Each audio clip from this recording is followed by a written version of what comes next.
মক্কায় সবচেয়ে বড় কুস্তিগিরের নাম ছিল রুকানা। কি নাম? রুকানা। সাহাবারা বিশ্বনবীকে কখনো রুকানার কাছে যেতে দিত না। সাহাবারা ভাবতো বিশ্বনবী যদি রুকানার দরবারে যায় আর রুকানা যদি বক্সিং মেরে বসে তাহলে বিশ্বনবীর মানিজ্যত নিয়ে টানাটানি।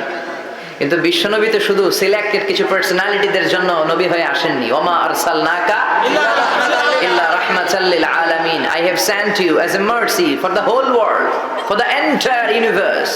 ও নবী, আমি আপনাকে গোটা বিশ্বের জন্য রহমত আর বরকত করে পাঠিয়েছি। তিনি মক্কার সবচেয়ে বড় বক্সার রুকানার কাছে চলে গেল, যে বলল, রুকানা আসলিম তাসলাম, ইসলাম মানুষ শান্তিতে থাকবা, দুনিয়ায়ও থাকবা আখিরাতেও থাকবা। সুবহানাল্লাহ পড়েন। রুকানা বলে, না আব্দুল্লাহর বেটা মোহাম্মদ, আমি তো কালিমা পড়বো না, যদি বক্সিং খেলে আমারে হারাই দিতে পারো তাইলে কালিমা পড়বো। বিষ্ণুনবী বললেন, আমি তো বক্সিং খেলি না রে বাপ। রুকানা বলল, তাহলে আমিও কালিমা পড়ি না। বিশ্বনবী রাজি হলেন অবশেষে। ভাবলেন, আমি বক্সিং খেললে একজন যদি জাহান্নাম থেকে জান্নাতি হয়, বক্সিং খেললে সমস্যা কই? কি রহমতের নবী, কি অ্যাটিটিউড, কি পজিটিভনেস, কি প্রোঅ্যাক্টিভনেস, অলওয়েজ প্রোঅ্যাক্টিভ। সব সময় ইতিবাচক চিন্তা করতেন। নেতিবাচক চিন্তা কারে বলে বিশ্বনবী জানতই না। সুবহানাল্লাহ পড়েন। বিশ্বনবী রাজি হলেন।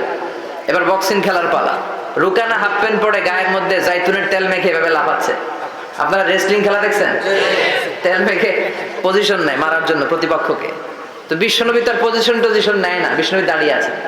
রুকানা বলল, মোহাম্মদ, আমি লাফাচ্ছি, তুমি লাফাও না কেন? তুমিও লাফাও। বিশ্বনবী বললেন, না আমি লাফাই না, কারণ আমি সেলাইবিহীন লুঙ্গি পরি। সেলাই ছাড়া লুঙ্গি পরে যদি কেউ লাফায়, বাতাসে সতর খুলে যাওয়ার সম্ভাবনা আছে না নাই? কি লাজুক নবী ছিলেন, কেউ বিশ্বনবীর লজ্জাস্থান জীবনেও দেখে নাই। হালিমাতুস সাদিয়ার বাড়িতে যখন বিশ্বনবী থাকতেন, হালিমাতুস সাদিয়া 5 বছর এই কুরাইশি মুহাম্মদ ছেলেটাকে লালন পালন করেছে। হালিমাতুস সাদিয়া বলল, এই 5 বছরের ব্যবধানে কোনোদিন কুরাইশি মুহাম্মদরে কাঁদতে দেখি নাই।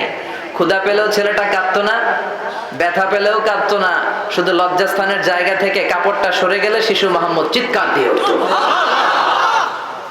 এবার মারামারির পালা। রুকানা বলে, মুহাম্মদ তুমি মারো। বিশ্বনবী বললেন, তুই মার, কারণ আমি মারলে ওই মায়ের হজম করার ক্ষমতা তোর নাই। বিশ্বনবীর এক হাতে জান্নাতে 40 জনের শক্তি ঢুকাই দিছে কে? আল্লাহ। তো বিশ্বনবী মাইট দিলে এটাও হজম করতে পারবে? বিশ্বনবীও মারে না, রুকানাও মারে না, খেলাও শুরু হয় না। এখন রুকানা বলে, মুহাম্মদ তুমি মারো।